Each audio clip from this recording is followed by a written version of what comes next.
Welcome everyone to today's presentation titled Deconstructing the Diversity of Participatory Approaches from a Southern Perspective, Limitations and Possibilities Towards Decoloniality, presented by Dr. Carmen Martinez Vargas. And today's talk is presented by Scifest Africa in collaboration with the Embassy of Spain and the Society of Spanish Researchers.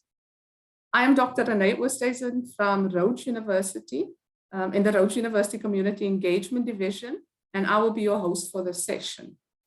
Please note that you can add your questions and comments in the Q&A section, and Dr. Martinez Vargas will have the opportunity to respond to those questions and comments after her presentation. It is my great pleasure now to introduce Dr. Carmen Martinez Vargas. She holds a PhD in Development Studies from the University of the Free State in South Africa, where she has also taught postgraduate courses in participatory research methodologies, Southern theories and development studies.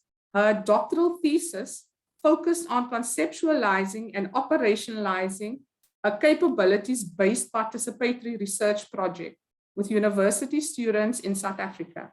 She has published her academic work on epistemic, justice and injustices, participatory research, and colonial conversion factors in higher education in refereed journals, and as book chapters in various edited volume books.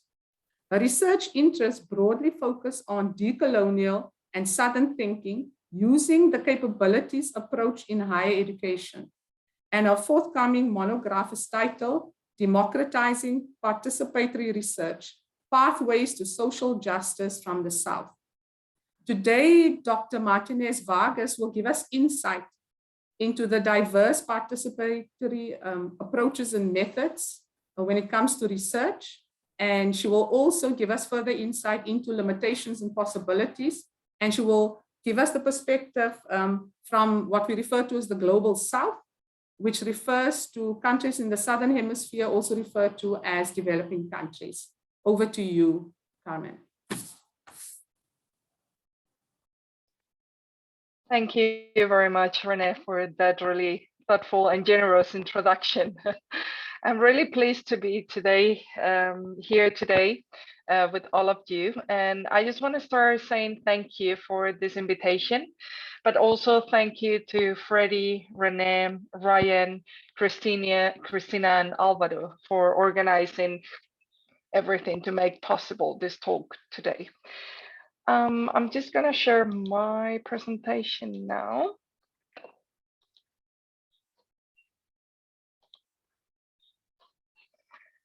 Okay, so today I'm going to be presenting about deconstructing the diversity of participatory research from a Southern perspective, but mostly focusing on limitations and possibilities towards decoloniality.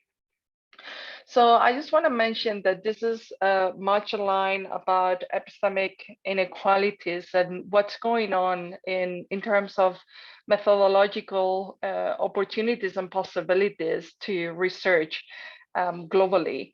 So I hope after this presentation, you can really see how important this debate is, especially for the Global South and particularly to South Africa, because of the strong emphasis on decolonization in higher education institutions.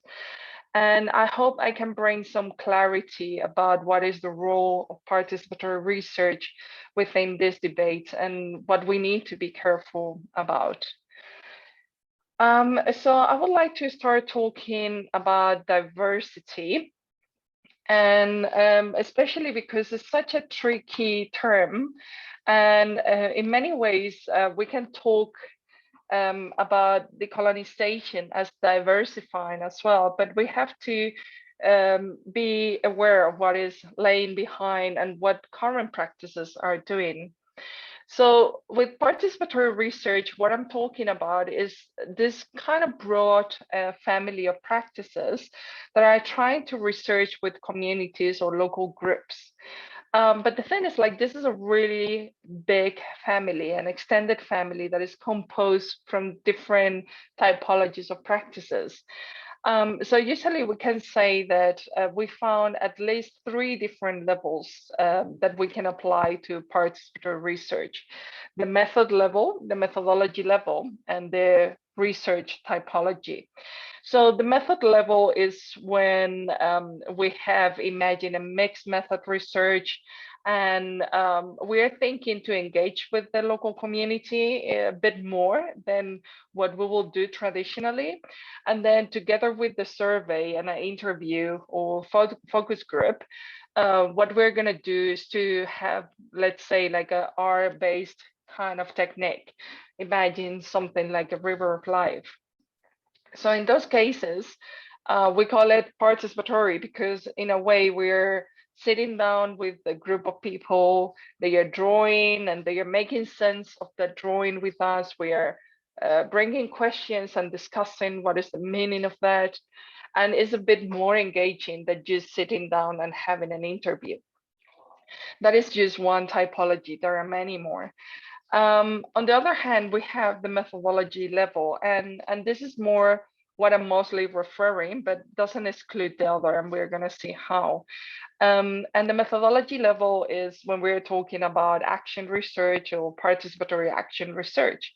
And besides the misunderstandings in the field that we're going to see through examples, this methodological level at least is assuming that the community or the local group is working with us after the conceptualization of the research process. Even if we see that some methodologies are a bit more critical and they claim that it's not only the methodological space, but rather the whole research process that we need to develop with the community. And that's exactly what the research typology is, when we collaborate and co-research from the beginning to the end. So, so what happened is, because we have this huge multidisciplinary field, because of course, you know, this is only methodological guidance, so you can apply it to any field of research. What we found today is like a really broad landscape of practices that are going from the most conventional one, academic frame, within what it is data collection from the researcher, getting that data from the community or local group, to the most radical post-modernist-decolonial understanding of inquiry. And that is because, of course, we have good reasons to start thinking beyond what usually science is telling us that valid research is.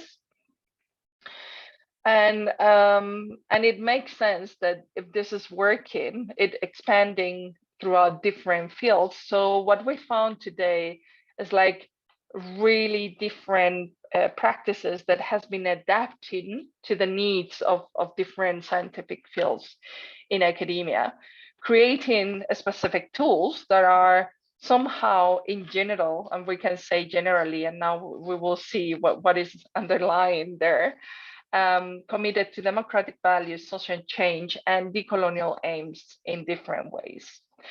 And I hope to cover this later on when we go into the different debates in the literature, and we see how the decolonial debate has been really, really prominent in the last years in this literature, even if the practice are really different from one to another.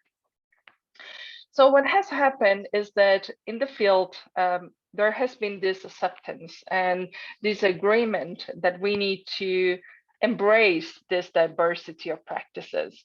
So we find people like Reason and Bradbury that are really big in the field, saying that we need to value all those different orientations, but also Dick Greenwood, who attest that being sectarian and narrow about the varieties of action research is not an option.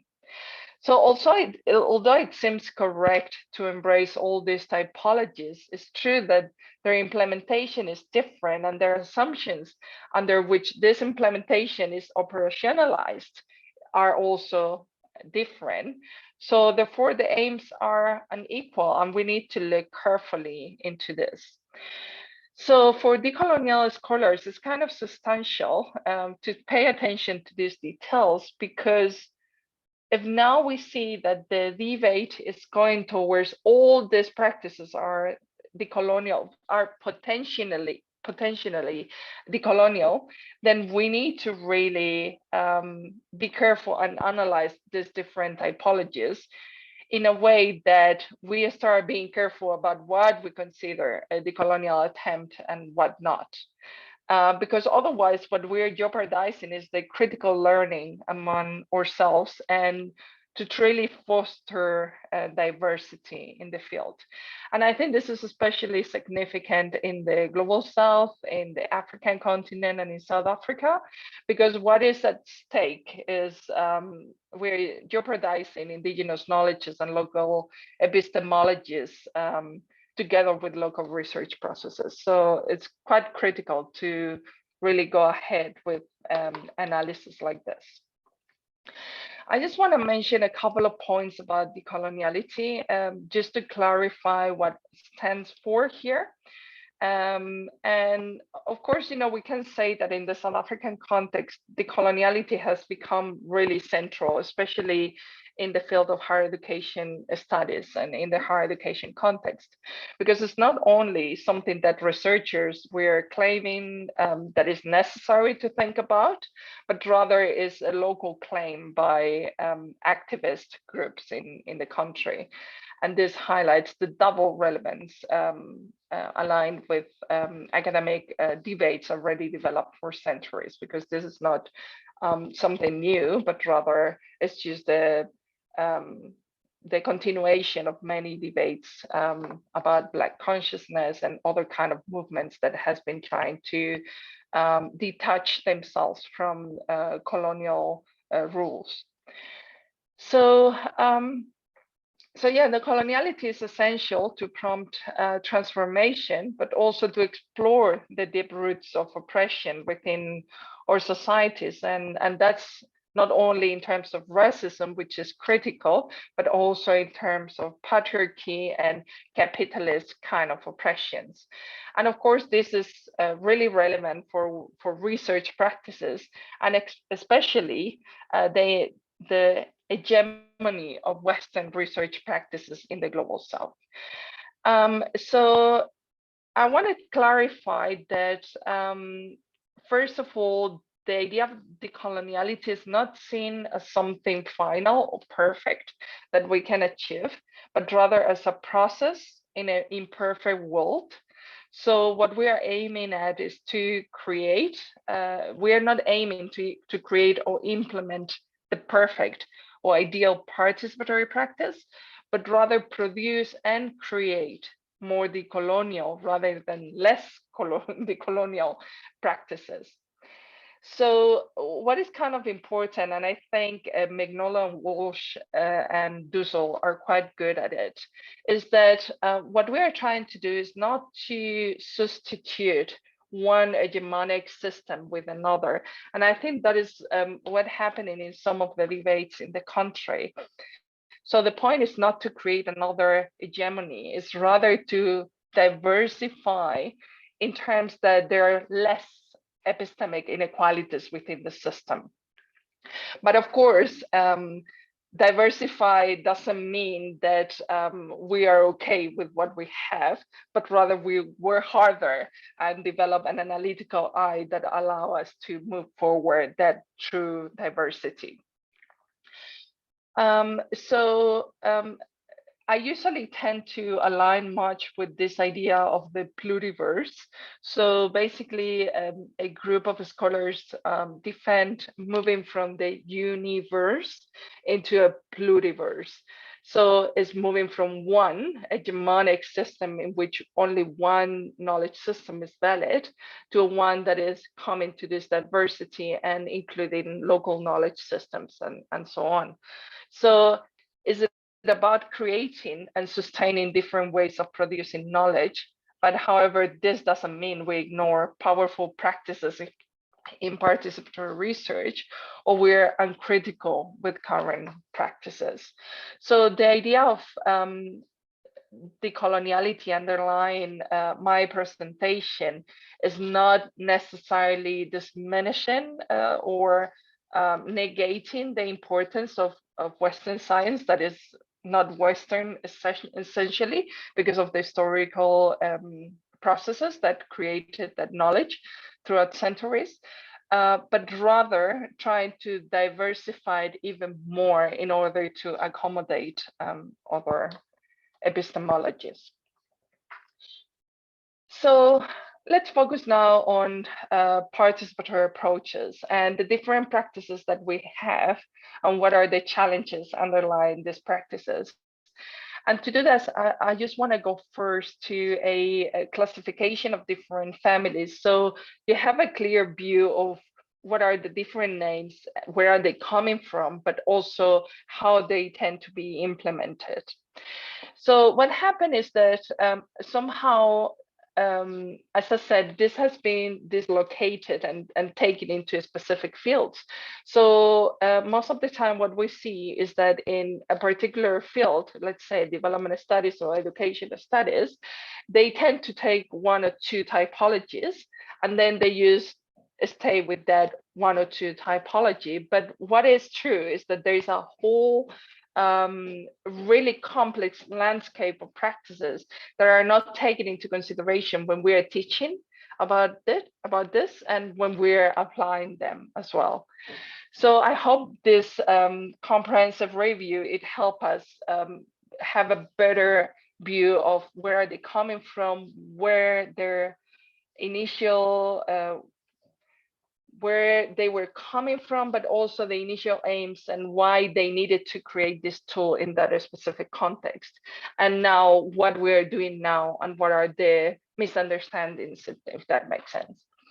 So I just want to say that this is a paper I've been working already for a while. I've been getting feedback in different conferences, so I'm still busy. But yeah, I hope I can share it soon with the audience, and you can also give me feedback. But I will be much interested to have a critical discussion after that. So the idea was to classify different traditions of participatory approaches, and this classification I did in regards to different where they started as a movement or as a new practice. And according to that, we could classify 4 different families. The first one is the industrial family, which is mostly known for the action research typology. The second one is the development family. Here we find like participatory research and participatory action research, but we can also find practices such as community-based participatory research or community-based participatory action research, and also others that are quite spread among the field. Then we have the educational family that most of the time is known as educational action research. And here what we have is like different practice within here, within this family, like classroom action research, action sciences, pedagogical action research, action learning, participatory action learning, action research, and critical participatory action research. This is just, let's say, the mostly widely known typologies within this family. And then the last one, because of the decolonial point brought in this paper, I added the indigenous family because there are some discrepancies whether to consider it a participatory or not, but I think it's quite crucial to really set up what a decolonial kind of practice looks like. So what happened with the industrial family is like firstly is the most widely used terminology in the field. So I think everyone in one or another way have heard of action research. but also is the first typology that appears in the 1940s and is associated to Lewin's work. So what happened here is that I think the weakness of this family is that the initial understanding of action research have moved substantially into what people is doing and claiming today. And we see this because Lewins was a researcher, mostly psychology, but he was trying to figure it out how to research with people about how to change things that were not working in a way. So we found research projects like one that was about efficiency in a factory, and then basically what Lewin and his team was doing was trying to understand absenteeism of workers of that factory. So they will have interaction with the workers and they will figure it out what it is that is provoking this absenteeism for these workers. And then they will create a plan to reduce absenteeism. They will implement it and then they will evaluate whether is it working or not. And that's why we see this kind of literature that is talking about the cycles of action research. Some authors claim that we need at least 2 cycles to check whether it's working or not. So what happened with this action research family is that this family was not really questioning knowledge production or I mean, even the collaboration and the engagement with local communities, it was rather thin.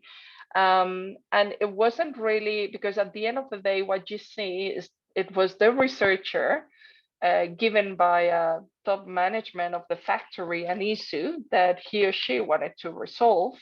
And then the researcher trying to figure out what was the problem and implementing something to resolve the problem. But this problem was conceptualized by a top management person. So it's nothing to do with local cosmologies or local epistemologies, rather just like a technocratic type of research. And it's kind of really instrumental and in some ways problematic in the way that you can determine what is the problem that we need to research about, and that you will find out a solution. And there is this kind of linear transition from investigating action and so on. What happened is that it's true that towards the end of Lewin's career, he started to think more about the involvement of the local community, and this was slightly expanded. But it's true that there is a really strong influence of positivism in this industrial family. But we will see that, yeah, current practices are aligning them with other traditions that are much more critical as they are doing the same, but actually they are not doing the same. And I'm not trying to diminish or say that action research is not valuable. And I think it's really valuable. And I think especially in the global north, it fits perfectly frameworks of the global north. And I don't see that we can use any other way, or it will be difficult to do that. But I think in global south context, we really need to be careful in that way, because at the end, what we're doing is diminishing the representation of local knowledges and local cosmovisions. So the development family is the participatory research and participatory action research, mostly family. And the development family came out around the 1960s, so a bit later of action research. And they prioritize the role of the communities. The reason is because this is coming, I mean, the industrial family was coming in the north, so it was around Europe and then North America. But the development family start having different practices around locations in the south. So you see some groups in India with Tandon, others in Tanzania, which is Alicia. Alicia is Marcia Lisa. And then in Colombia with False Borda, and Brazil with Freire. So you see that all these movements of conscientization and liberation, especially in Brazil and Latin America, really influence all these kind of practices. So here they are worried about telling the communities what to do, and what they want to do is to work with the communities towards things that are a problem as identified by the community. It's true that we found different practices because, for instance, False Borda in Colombia will follow more or less what it is a conventional qualitative research project with the community, always bringing the cosmologies of the community in, but it will be something like at the end of the day, he will give the community as an instrument that the community could use. But it's true that there are some other people that were working at the same time that they were seeing the research process more as a dialogic space in which it was constantly working with the community and not necessarily you giving the findings of the research as an instrument for them to do something with it. But it's true that the development family is already drawing from debates, not necessarily about decolonization, because it wasn't at that time what was the popular movement, but just about conscientization, liberation, and so on. So it started already pushing towards a more engaging kind of practice with communities in the global south. In terms of the educational family, what has happened here, we know all of them as educational action research, but the focus on education has been mostly drawing from the industrial family. So we have seen how the practices has been adapted as teachers researching in classrooms, whether their pedagogical arrangements are working or not. So much more following that kind of identifying the issue, creating a plan, and then putting the plan into action so we evaluate whether it's working or not. And that's especially the typology of classroom action research and pedagogical action research. So the classroom action research tend to be mostly on primary and secondary schools, and the pedagogical action research is a typology that came into higher education institutions. So for tertiary, for lecturers to explore their pedagogical practices. But it's true that in the last years, and I say last years because even if the typology in itself was created before, these two particular typologies are recent because the participatory action, learning action research and critical participatory action research were created around 2011, 2013. And the intention was a bit to criticize the influence of the industrial family into the educational action research practices. So these two typologies are trying to bring elements from the development family into the educational practices of action research. And for instance, the polar is a combination of action learning and participatory action research. And critical participatory action research is coming from Australia. And it's true that they conceptualized it as emancipatory research in early the 60s. But later on, it's been transforming into this much more critically set practices. So what they are trying to say is that it's not sufficient with analyzing pedagogical arrangements because educational institutions are part and parcel of the reproduction of inequalities, and also bringing the voices of the students. And so while classroom action research will be more passive and the students will be the object to be researched, here we will see how you create kind of teams in which the students are part of the research team and you research things that are of concern from all of you. The only thing is that even if these two practices has been a bit more critical, it's true that they still have a lot of rooted thinking within Western theorizing of participatory research. And then the last one is the indigenous families that, as I said, many authors might not consider as part of the participatory landscape. And I kind of agree, because we can say that, yes, there is a whole new thing that indigenous research is considering, which is indigenous cosmovisions. But I think it's quite instrumental here in helping us to see what we are missing and what we need to pay attention to within participatory research.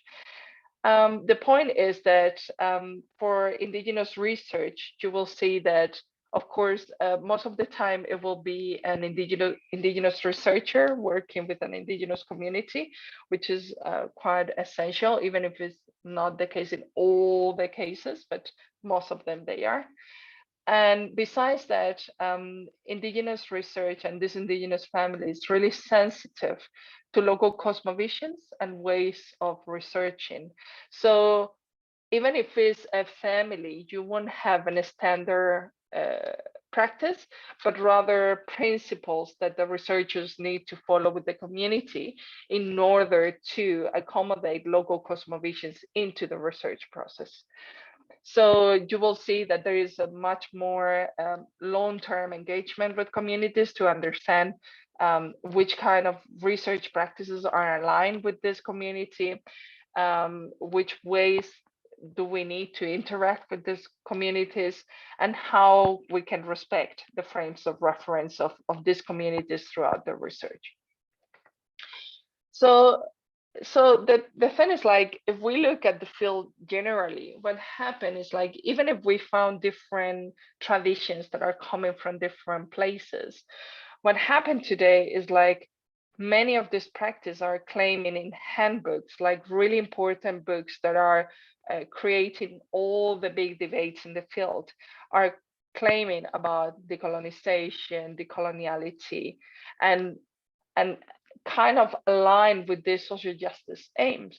But the fact is that when we pay attention to what are the actual practices around the world, we see that many of them are, that they say that they are participatory. It doesn't say anything. It's kind of an empty word, because if we have so many understandings and so many typologies, how it is that we can really say that one thing is participatory. So that's why here Tioyen and Colette said that the term participation has various meanings, forms, types, degrees, and intensity. It is sometimes confused with other terms such as collaboration or cooperation.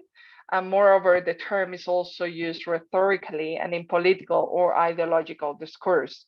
So we should note that the term participation or the adjective participant or participatory are often associated with research or investigation as if they were easy to characterize, yet in actuality, the research may or may not be participatory. And of course, they are making here an assumption that there is such a thing of a participatory process.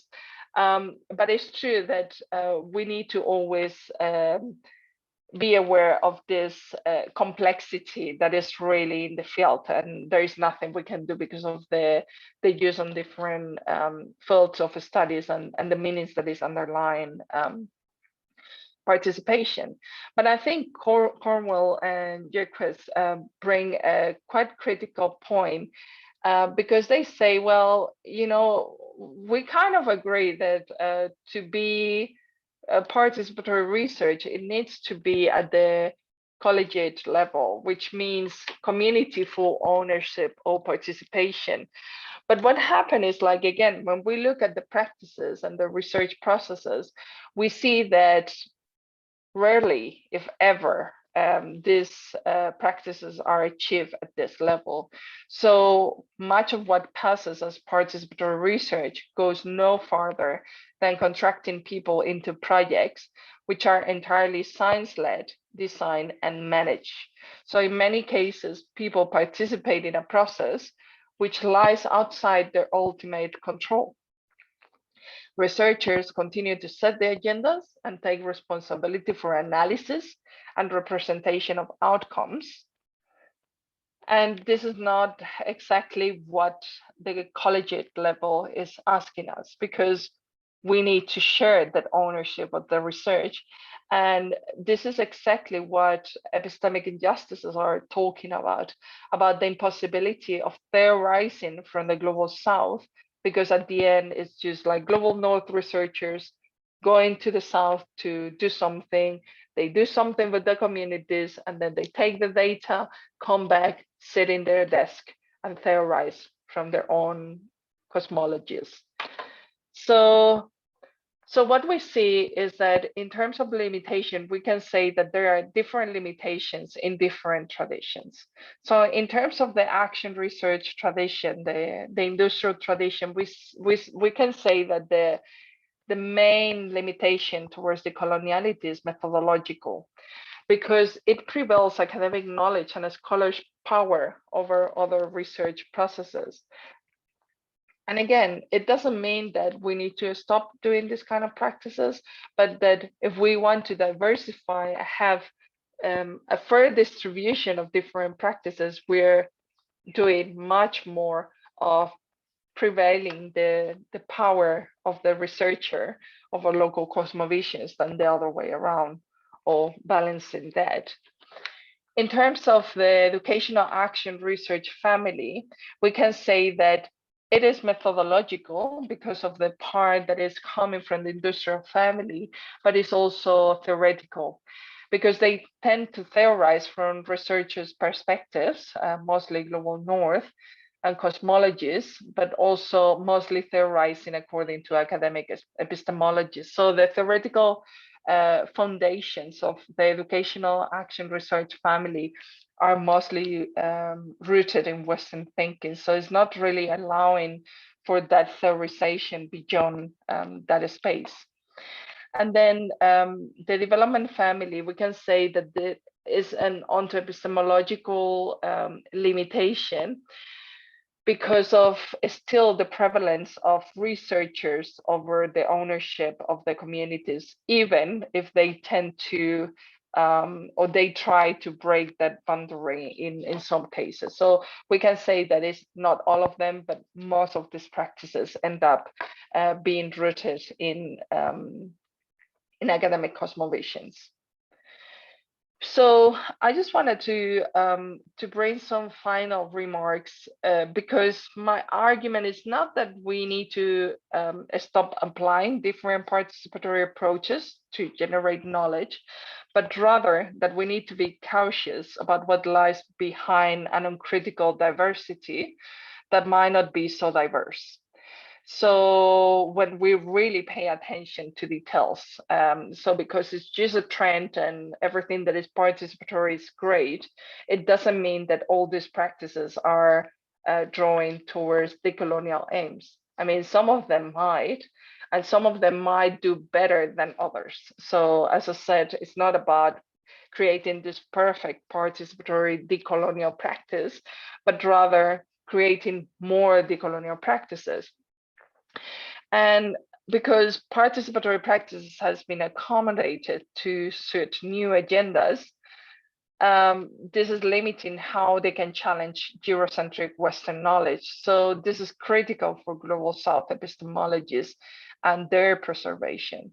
Because again, if what we continue doing is theorizing from Global North cosmologies, what we are ignoring is all the possibilities of theorizing from Southern cosmologies. And this can sound really abstract, but really like Indigenous research is possibly the best example to see this, because when we are talking about cosmologies, we need to get involved with communities and know what knowledge means for them, what research means for them. And not necessarily this endless validation that is done by Western science to Indigenous knowledges. But this is not restricted to Indigenous knowledges, because, and that's why the development family is quite essential, because I mean, how do you draw towards decoloniality when you're not part of an Indigenous community? Well, there are many other knowledges, and that's why we say knowledges in plural, because there are different knowledge systems, and the academic knowledge system is one that is diverse in itself within different currents and different paradigms and so on. But that doesn't mean that with that we got all the landscape of possibilities of cosmovisions. So participatory practices really help to expand this, because working with local knowledges really allow us to include and introduce other kind of ways of seeing and being in the world that are different from Western standards. So if we continue invisibilizing the power Eurocentric practices within participatory research over knowledge, over other knowledge systems, we're missing the valuable opportunities to balance knowledge inequalities in all different fields of studies. And for us, analyzing the field under this kind of decolonial lens help us uncover these homogenizing tendencies and advancing towards more decolonial and plural view of methodological opportunities and freedoms. So again, you know, it's not the point whether we need to discredit and then to stop doing research the way we've been doing for centuries, because that doesn't make sense, but rather how we can create an equal space in which this knowledge can help introduce new knowledge methodologies and processes that are more inclusive, to expand methodological opportunities and freedoms. And this is not only preserving local knowledges, but rather preserving the diversity that we all deserve to have. And I mean, there's a lot of debates that are talking about this in terms of the preservation of biodiversity in nature or the preservation of languages around the globe. So we have the equal good reasons to preserve different local knowledge systems. And if we do analyze participatory processes from a critical viewpoint and from a decolonial viewpoint, we're able to see all these gaps and all these misunderstandings in order to reverse these epistemic injustices and start producing a truly diverse field. Thank you so much. There is my email address, and I will be now happy to open for questions and discussion and all clarifications in case some of the aspects need some further elaboration. Thank you very much, Carmen. Can you hear me? Carmen, can you hear me? Yes. Oh, okay. Thank you very much. That was very, very insightful. And as you were discussing, I just made some notes. And really what's clear of what you've discussed is, you know, we have to move away from doing research in or on the community. And the focus must now be with the community as an equal partner and as a collaborator. And I think also important where you say, you know, there are all these diverse approaches, but there needs to be a commitment to democratic values, social change, and decolonial aims. And I think the other thing that you also touched on is, in South Africa, with the student protest, there was much focus on decolonizing higher education. And there's also been a shift towards decolonizing research. Yes, yeah, it's just Monica saying, thank you for a very interesting and thought-provoking talk. Thank you, Monica. And as I was listening to you, I was also thinking around the unequal knowledge production and dissemination. And you know how we've become used to identifying knowledge that is produced in the North, in the developed world, as being the correct knowledge. And that's the kind of knowledge that we have to know. And you talked earlier about suppressed communities or oppressed communities. And so we have to ask ourselves also the question, okay, I have a question here. I quickly want to ask, so within participatory research then, Carmen, whose knowledge are we mobilizing? And how do we ensure that we are not just keeping the status quo when we mobilize knowledge? I just love your feedback on that.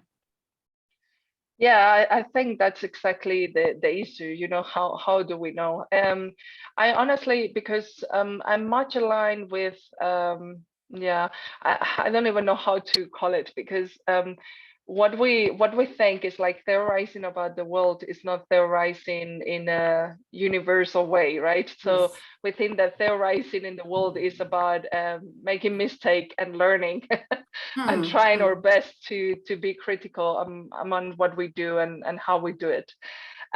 So I think yeah, I mean, that's exactly what we're trying to answer, right? How do we go into the right direction? And I think it's a complicated question. And I think that's why I believe this diversity, pluriversity kind of project is drawing in the right direction, because it's telling us, well, it's not that we have to stop applying action research, or it's not that we have to stop applying participatory methods, as much as we know, you know, it can be a bit of instrumentalizing the participants. Well, that's a way of doing it, right? That's one way of doing it. The problem is not about this or that. The problem is when we consider this one valid and this one invalid, or when we think that this one is better and unique and the other is not, and we prevail that practice over and over and over, and then it becomes hegemonic. And that's the point, right? So what we're trying is not to change one hegemonic system for an indigenous knowledge hegemonic system. That's not the point, especially because we're going to lose doing that. And that's the problem of the world system and all these scholars talking about an alternative globalization, because what we need to do is not to find the perfect, I mean, there is not such a perfect way of doing nothing.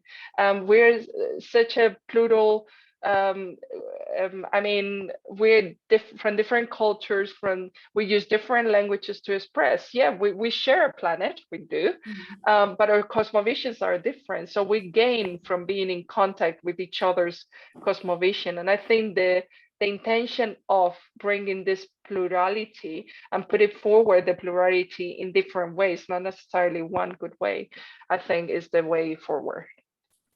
Thank you, Carmen. I'm just going to read some comments here. It's from Monica Newton, and she's saying, yeah, as I said, thank you for a very interesting and thought-provoking talk, Dr. Martinez Vargas. Raises valid issues about who defines the research problem and inherent power dynamics in that.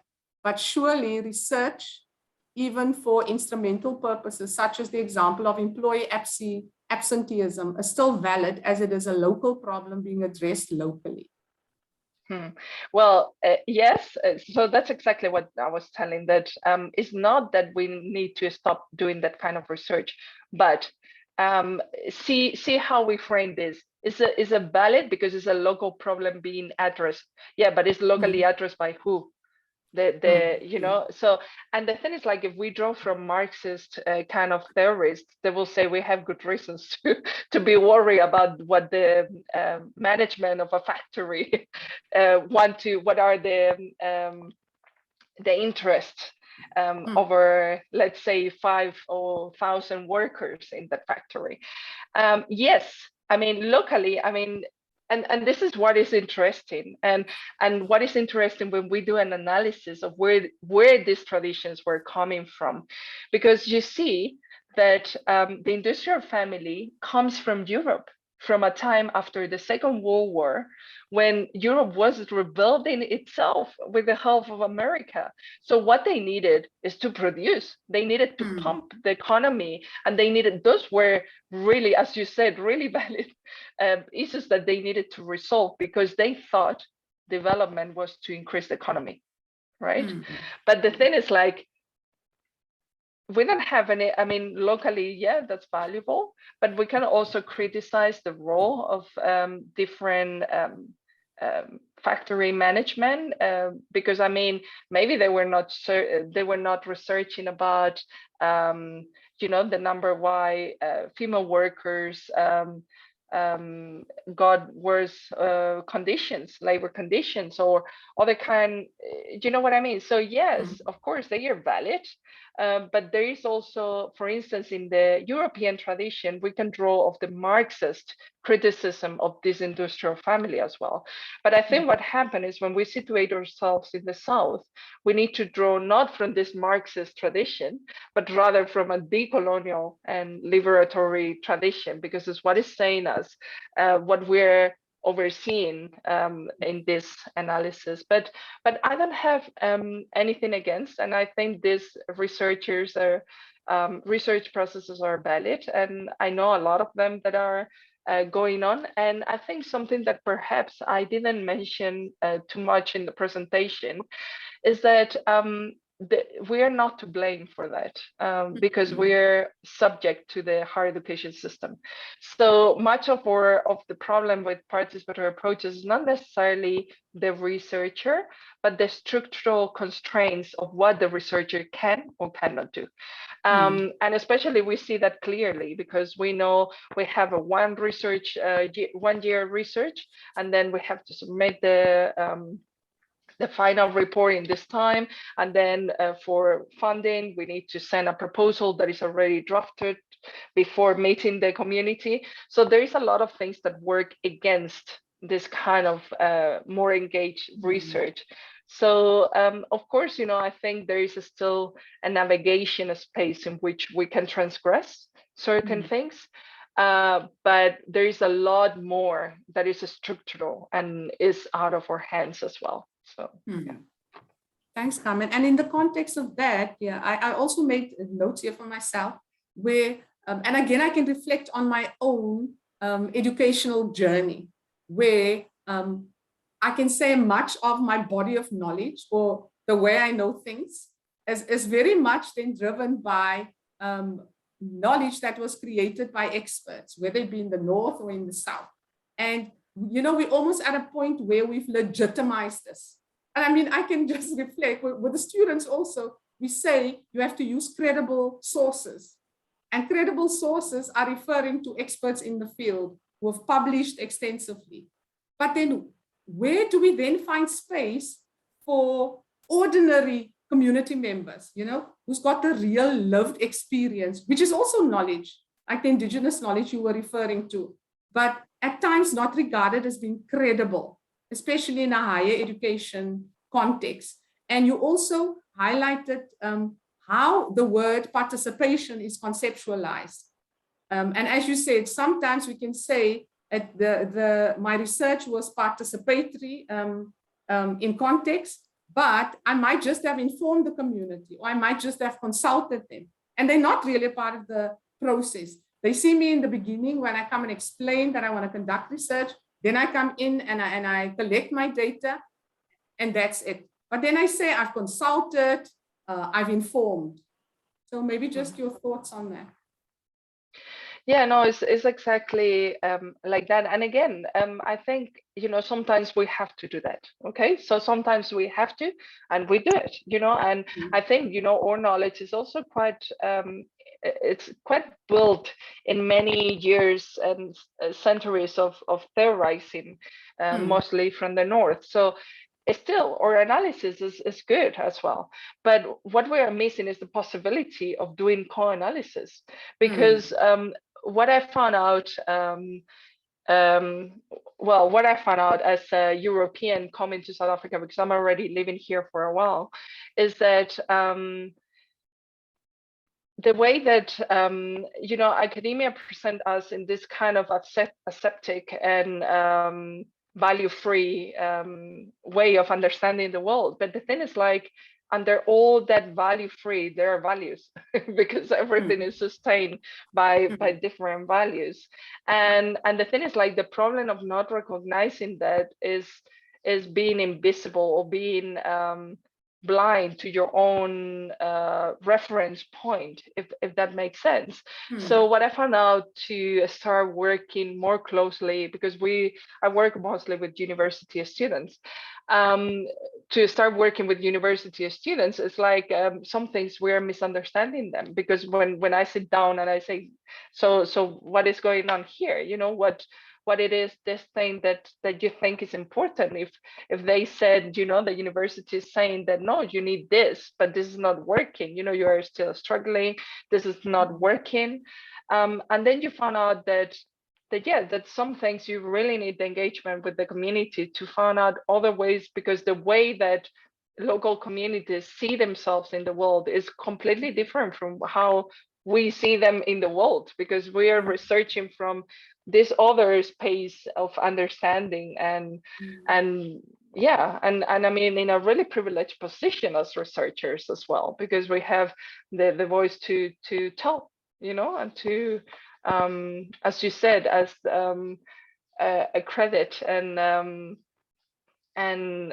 value certain knowledge systems in regards to others unconsciously, because that's what we were told. But I mean, at the end of the day, we are all people with capacities of analyzing and understanding what is happening around us. And I think one key element which I think is essential in this debate is the one about ecology of knowledges by the Sosa Santos, because this is, you know, like talking about this plurality. It's not that my academic knowledge is not worth or that local knowledge is not worth. It's like how we can connect this in conversation so we can make justice to the frames of reference of local communities at the same time as we're connecting with academic knowledge, but being conscious of the power relations that are involved there. Okay, thank you so much. I'm just checking if there are any questions. But then again, going back to mobilizing that local knowledge. Because again, in the South African context, communities also then tend to see universities as, you know, experts in the field. So lots of times, if you go into a certain community, they would still rely heavily on the academic or the student or the researcher. And, you know, as you've said in your presentation, I think Monica also mentioned in her comments that she gave about the power dynamics, the power relations. Because we're talking about equal partners in a collaborative, engaged manner or approach. But still, when we connect with communities, we come there still with most of the resources. And I think at times it's also so important to understand there are resources within the community, and we should actually be building on that. But in the South African context, communities are also used to or sees universities as the experts. So obviously they follow our lead. And you mentioned earlier that it's, you know, important if there's this collaboration that the community needs to be involved even before the actual research starts, up until the research is disseminated. So maybe just your thoughts on that. Yeah, thank you for pointing that out. I mean, obviously, I always said that whoever is telling that you reach this perfect democratic space, or you really overcame all the power structures in the process, that's not true. I mean, it's impossible. It's impossible because we're in this net of power. And it's what you said, you come to a community as a researcher and you come with all the power that you bring with it, and they think that you have, right? So it's not about creating the perfect conditions. It's not about thinking that the power structures are gonna be gone, but rather how I can create a more equal relation. And of course, I think that that problem of the knowledges that the community believe is something that I encounter in one of my projects. And the point is that when you don't work with indigenous communities or communities that really have a clear knowledge system, okay, because we have those cases that are quite clear and easy to understand. And then we have local communities that most of the time is a mix. So what they have is like different knowledge system on which they rely. So they will have the expert kind of system that most of the time, I mean, it's something common, right? So you would listen to your doctor more than anyone else if you need medical advice. And it's right. We are doing it well, or we are doing it well, but we need to be always suspicious about where that knowledge is coming from. But that doesn't mean that. So what we found is a mix of local and expert kind or academic knowledge. So what is the point is to start assessing those knowledge systems. So it's not about, it's balancing that. Okay, so what is uncritical about this and what is uncritical about that? Because we see that the Sousa Santos said to us that every knowledge system, it has its own limitation in itself because it's a part of a bigger picture. So it's missing something that is not there. So instead of seeing knowledge systems as perfectly fit and universal, as we tend to do with much of the academic knowledge, what we need to do is to see it as partial. And partial, it doesn't mean discrediting that knowledge. It means seeing it as partial and put it in conversation with other assumptions and other beliefs, so we can better combine them and understand. So that's exactly the point. So it's not about the ignoring power structures or thinking that the power is going to be gone because I'm here with my best intention, but rather like, okay, you know, these are the underlying power structures. You're going to believe this knowledge system more than this. Okay, so can we bring them both to the table? Okay, so what can we see are the gaps here? Because biology research can be really good in terms of bacteria assessment or other things, but it can be really bad in terms of social assessment. And what that research has implication in terms of local relations between community members. So there is always this gap that is not diminishing the outcome, but rather putting it in a kind of awareness stand in which we can critically assess. And the funny thing is, like, that is obvious for us as academics, right? Because when you read a paper or when you read a research report, you don't take it as final. You read it critically, and then you think, oh, you know, maybe they haven't considered this, or even in quantitative research, which is a straightforward, we can say that sometimes the way that the questionnaire is drafted, you know, it might imply certain things in the research. So the thing is, like, yes, because we are part of this system, the researchers, we go with that cautious awareness of being careful about what to assume as a final truth. But this is not the case what happened with communities. And I think our part in this kind of processes is to bring that critical point in which we can create awareness about scientific research, but also to bring it in conversation with local knowledge that maybe is not being taken into consideration in many academic research. Thank you so much, Carmen. I'm just checking if there are questions. I think then the other issue to then talk about is with this kind of research, it's obviously with participatory approaches to research, it's about being responsive to societal challenges and not just doing research for the sake of doing it. But then also important is the element of building trust.